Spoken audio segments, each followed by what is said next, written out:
Earlier this year, we'd rather cheekily squeezed ourselves into a Ferrari 458 Spider, and that video's done a few views. So on the back of that, I thought, well, let's phone Ferrari and ask if we can have a go in an F12 Berlinetta. And they very sportingly said, yes, you can. But this time, Chris, rather than give it back with bits of metal sticking out of the tyres, we'll give you 4 sets of tyres to destroy. You don't have to have much of an imagination to work out what's going to happen now, do you?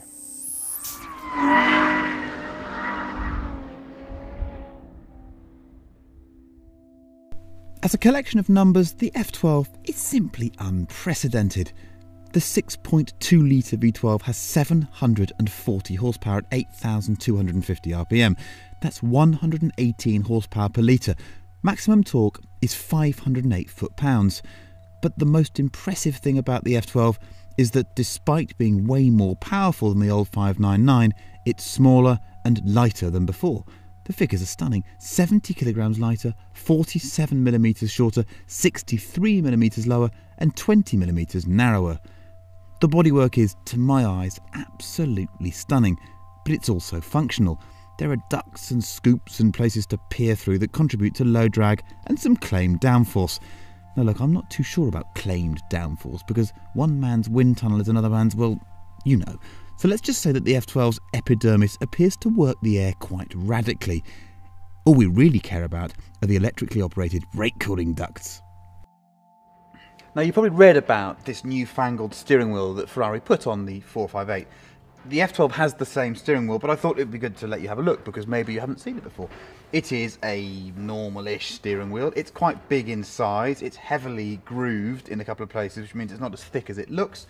It has rev lights on the top which flash. You can see those in some of the shots we've taken already. But everything is on here. Indicators, push once to start, push again to cancel. And then you've got your lights, main beam. You've got your washers down here. This button here is very important. It's a damper button. It should be called the UK button because when you press it, the suspension softens and it says bumpy road mode. In the UK, you get in the car, the first thing you do is hit that, otherwise the thing is too firm on the road. Then you've got your Manatino down here, which is like a sort of jelly bean that gives you sport race, CT off, which is a traction control mode, which keeps a certain amount of assistance, a good Billy mode really, and then ESC off, which allows us to go and lay down big black lines because there's no assistance.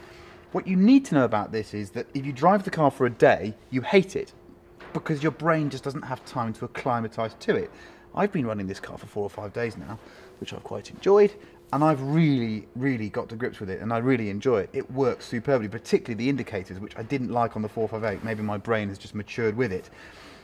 Also, you have, the same as the 458, the 2 control pods either side. These don't work quite so well for me because the way I sit, they're a bit obstructed and there's just too much going on. But you have a million things going on. You've got sat-nav and other bits and bobs, and your iPod on the right hand side here, so effectively infotainment on the right, and on the left you've got all your vehicular information, which is tyre pressures, tyre temperatures, oil temperature, water temperature. There's a whole world of geeky joy to be had in here.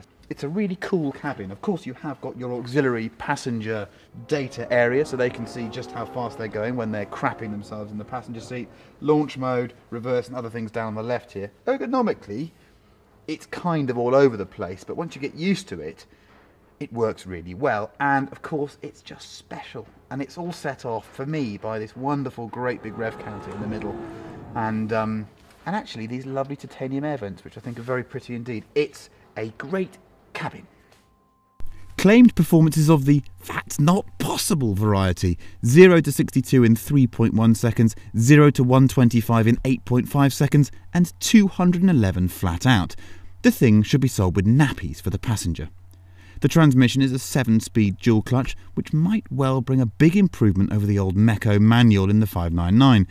Latest generation carbon ceramic brakes are 398mm at the front, and the car uses a new generation of traction control and Ferrari's electronically controlled differential. Now, frankly, that's enough detailed chat.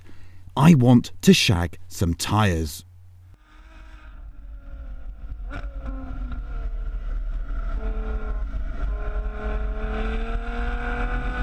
I am at the wheel of an F12 Berlinetta. I didn't think I'd be saying that. I'm about a year late to it, The story behind us getting the car, well, I've already told you that, so I'm not too uncomfortable about being in a new Ferrari. I love their cars, they're brilliant.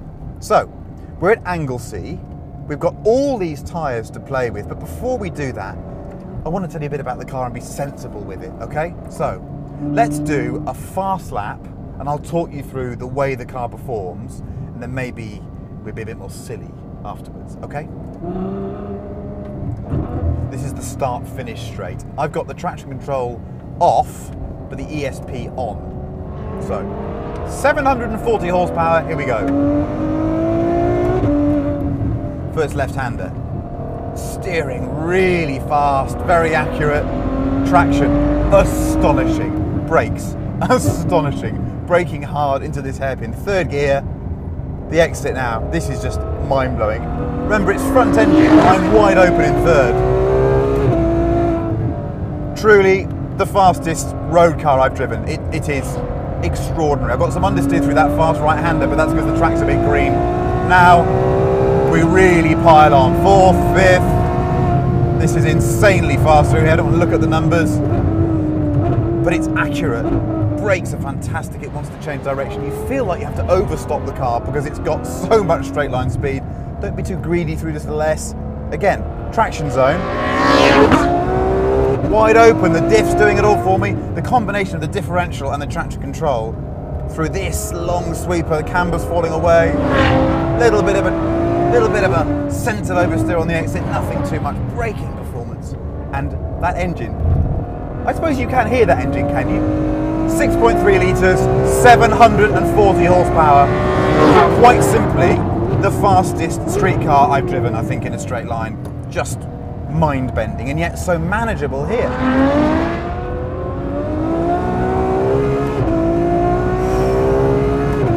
That is immense. This is, I think, the greatest technical achievement of a big sporting GT car I've driven. I wouldn't even look at an Aventador compared to this as a driving experience. I really mean it.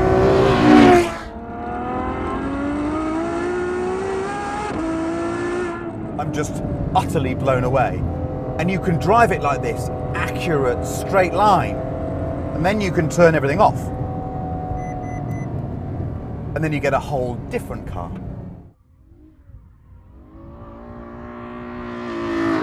Okay, so we're now ESP off, or ESC off, which is Italian for your honor, your owner. So what happens? We give it a little bit of gas. Oh, and it oversteers quite a lot.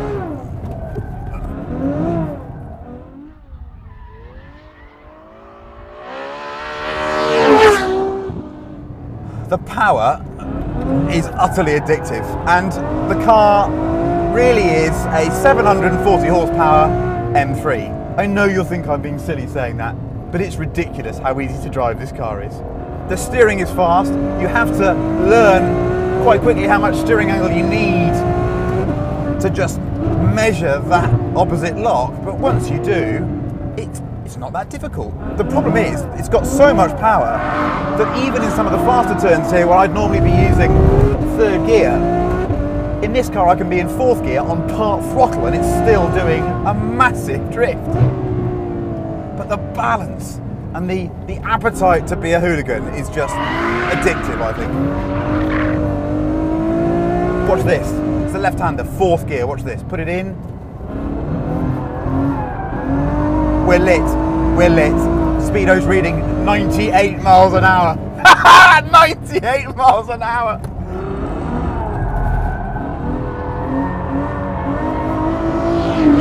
You get my drift, do you? It's just a weapon. This here, right-hander. We're entering at 87. Exit 106. Fully lit in fourth gear. I've never driven anything like it. In some respects, it's too much. In some respects, it's just perfect. And I'm just utterly besotted by it. I think it's a fantastic car. You shouldn't be able to do this, should you?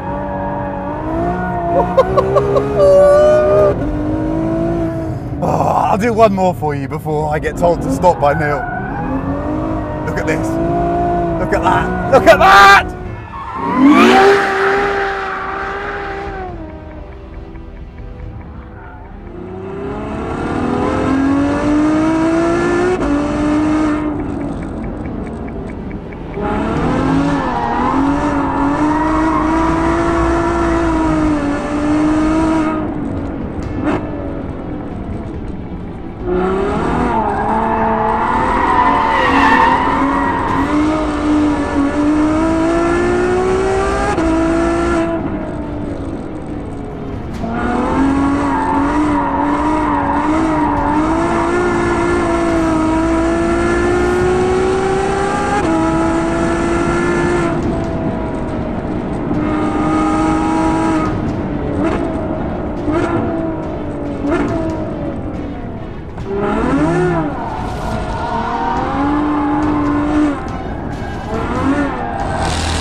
We didn't shoot the F12 on the road. I drove it on the road for many hundreds of miles and I loved every minute, but the business of avoiding being banged up quickly becomes all-consuming. The car is just so damn fast. Besides, who needs 35-mile-an-hour tracking shots near some town when you can have slow-motion drifts at 90 miles an hour? The F12 takes some getting used to on the street. The steering is very fast to begin with and you have to relax your inputs to meet the car's speed of direction change.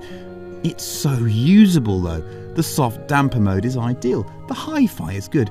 Everything kind of works like it does on a normal car.